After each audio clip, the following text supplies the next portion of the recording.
என்னுடைய பிரஸ் மீட்லாம் பார்த்துருப்பீங்க. ஒரே கொள்கையும் ஒரே இலக்கையும் நோக்கித்தான் நான் பயணிச்சிட்டு இருக்கேன். இப்பவும் அதே தான். இப்பொழுது நம்முடைய நாட்டிற்கான ஒரு முக்கியமான போராட்டமாக அதில் தமிழகம் முன்னணியில் நிற்கிறது. அதற்கு உறுதுணையாக நிற்க வேண்டியதுதான் என் கடமை என்பதை நான் முடிவு செய்து பல நாளாகிவிட்டது. பாரத் ஜோடோ யாத்திரா நடக்க ஆரம்பித்ததிலிருந்து இங்கே நம்ம கை கொடுத்ததிலிருந்து இது எங்களுடைய கடமையாக நான் நினைக்கிறேன். எனக்கு அரசியல் தொழில் அல்ல, கடமை. அப்படித்தான் எல்லோரும் இருக்க வேண்டும். நான் ஒரு சவால்லாம் விடல, எந்த தலைவர் இப்படி பண்ணார்ன்றதெல்லாம் கேட்க மாட்டேன். நான் செய்திருக்கிறேன். அதுதான் நான் நம்பும் அரசியல். சுயநலமற்றதாக, கடமையாக அது இருக்க வேண்டும். எல்லோருக்கும் அது அப்படித்தான் இருக்க வேண்டும் என்று நம்பி வந்தவன் நான் அரசியலில். அதே பயணத்தில் தான் நான் நடந்து கொண்டிருக்கிறேன். இந்த முயற்சி, இந்த ஆட்சி தொடர வேண்டும் என்று நினைப்பவர்கள், அது ஒரு தமிழ் குடிமகனின் உரிமை. அந்த நிலையிலும் ஒரு கட்சித் தலைவன் என்ற நிலையிலும் நான் எடுத்திருக்கும் முடிவு இந்த ஆட்சி மீண்டும் மலர வேண்டும், வர வேண்டும் என்பதுதான். அது என் முடிவு. என்னுடன் 40 வருடமாக, 30 வருடமாக, 25 வருடமாக, இப்படி 20-15 வருடங்களாக என்னுடன் வந்து கொண்டிருக்கும், தலைமுறையாக தொடர்ந்து என்னுடன் வந்து கொண்டிருக்கும் என்னுடைய தொண்டர்கள், ரசிகர்களாக இருந்து தொண்டர்களாக, நற்பணி தொண்டர்களாக மாறியவர்கள் இன்றும் என்னுடன் இருக்கிறார்கள். என்னுடைய அறிவுரையெல்லாம் கட்டளையாக ஏற்றவர்கள், அரசியலுக்கு நான் வந்த பின் கேள்விகள் கேட்டு பதிலும் பெற்று என் பாதையில் என்னுடன் தொடர்ந்து நடை போட்டுக் கொண்டிருக்கிறார்கள். அந்த 9 வருடமாக அதுவும் அழுத்தமாக என்னுடன் நின்று பயணித்துக் கொண்டிருக்கிறார்கள். அவர்கள் அனைவருக்கும் நான் நன்றி சொல்ல வேண்டிய அவசியம் இருந்தாலும் சொன்னால் அவர்கள் அந்நியமாக நினைத்து விடுவார்கள். அவர்களுக்கு அது நான் சொல்லிக் கொள்கிறேன். சொல்லும் போது வெற்றி பெற்ற பின்பு எங்கள் தோள்களின் தினவு கொஞ்சம் குறைந்திருக்கும். அப்போ நாங்கள் எல்லோரையும் பாராட்டுவோம், எல்லோருக்கும் நன்றி சொல்வோம். இப்போ மாண்புமிகு முதல்வர் அவர்களை சந்தித்த பொழுதும் உங்களை நான் ஆட்சி கட்டலில் மீண்டும் பார்க்கிறேன் என்று வாழ்த்த கூட இல்லை.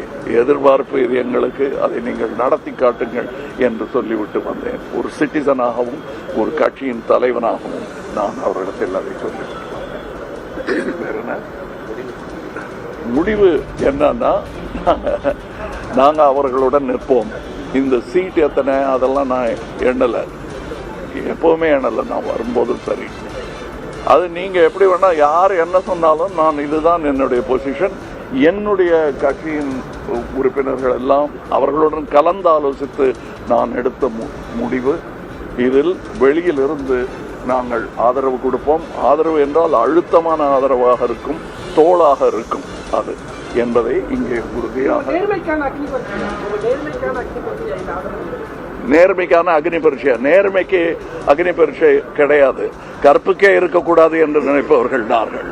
நேர்மை தீ போன்றது, அந்த தீ பரவட்டும். வணக்கம்.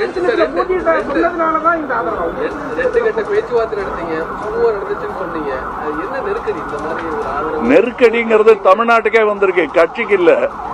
அதனால என்ன நெருக்கடின்னு கேட்காதீங்க. நீங்களா புரிஞ்சுக்கணும், நீங்க தானே போய் சொல்லணும்.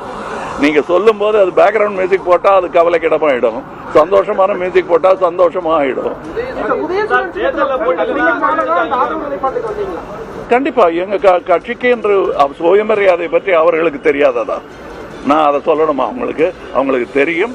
என்னை அவர்கள் பெரும் மரியாதையுடன் நடத்தி கொண்டிருக்கிறார்கள், நடத்துவார்கள் என்ற நம்பிக்கையும் எனக்கு இருக்கிறது. அதனால் நான் இவர்களுடன் நிற்பதை பெருமையாக மட்டுமல்ல, கடமையாகவும் நினைக்கிறேன்.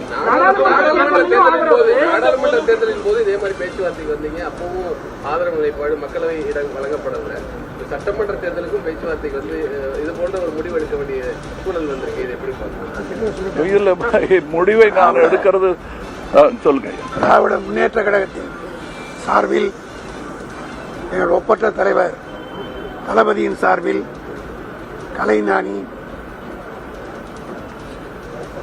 நம்முடைய மதிக்கத்தக்க தலைவர், மக்கள் நீதி மய்ய கழகத்தினுடைய தனிப்பெரும் தலைவராக விளங்குகிற கமலஹாசன் அவர்களுக்கு திராவிட முன்னேற்ற கழகத்தின் சார்பில் எங்களுடைய நன்றியினை மனப்பூர்வமாக நான் மட்டுமல்ல, திராவிட முன்னேற்ற கழகத்தில் இருக்கிற 2 கோடி தொண்டர்களும் இன்றைக்கு அவருடைய பெருந்தன்மைக்கும் சென்டிமெண்டலாக நான் சொல்லுகிறேன்.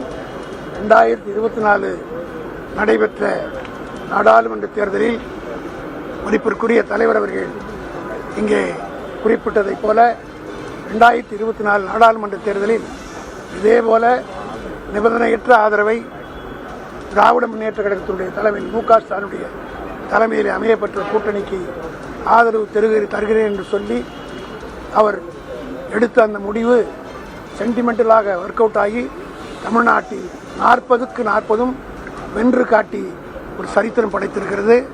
அதே போல இன்றைக்கு அவர்கள் எடுத்திருக்கிற இந்த முடிவு திராவிட முன்னேற்ற கழகத்திற்கு ஆதரவு கொடுப்போம், தளபதி மு.க. ஸ்டாலின் தான் தமிழ்நாட்டுடைய முதலமைச்சராக வர வேண்டும் என்ற அழுத்தமான நம்பிக்கையோடு இங்கே வந்திருக்கிறேன் என்று சொன்னது நிச்சயமாக திராவிட முன்னேற்ற கழகத்துடைய தலைவர் தளபதி குறிப்பிட்டதைப் போல 200க்கும் மேற்பட்ட இடங்களை நிச்சயமாக வெற்றி பெறுவோம் என்பதை இவருடைய இந்த பேச்சின் மூலமாக அதை உறுதி செய்திருக்கிறார்.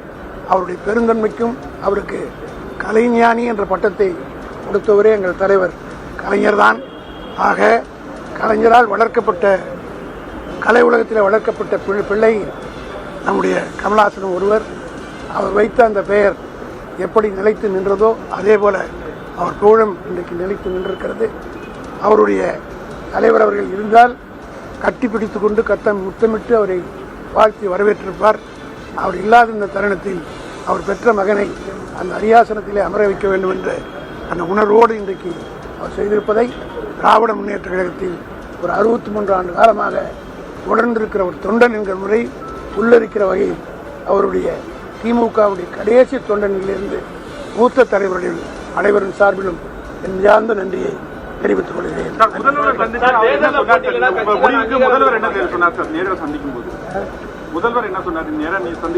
நான் சொன்னது வென்று காட்டுங்கள், நாங்கள் தொடங்கி இருக்கிறோம் என்பது கண்டிப்பா நன்றி என்று சொல்ல வேண்டிய அவசியம் இல்லை. எங்களுக்கு இருக்கும் அழுத்தமான உறவில் எல்லாருக்கும் எதற்கும் நன்றி சொல்லணும் நினைச்ச அந்த பெருந்தன்மைக்கு நான் என்றுமே தலை வணங்குவேன். இப்பவும் அதை இவர் மூலமாக அவர் சொல்ல படித்ததனால்தான் இவர் சொல்லியிருக்கிறார் என்பதும் உங்களுக்கு தெரியும். இவருக்கும் நான் நன்றி சொல்லுகிறேன். வணக்கம். இது நாங்கள் இப்ப புறப்படுறோம், வேலை இருக்கு எங்களுக்கு. இந்த வெற்றியை நோக்கி நாங்கள் அதை என்ன பண்ணணும் நான் முடிவு பண்றேன். இப்ப இந்த முடிவு தான் முதல் முடிவு. அதுக்கப்புறம் நான் முடிவு பண்றதை என்னுடைய தொண்டர்கள் ஏற்பார்கள். நன்றி.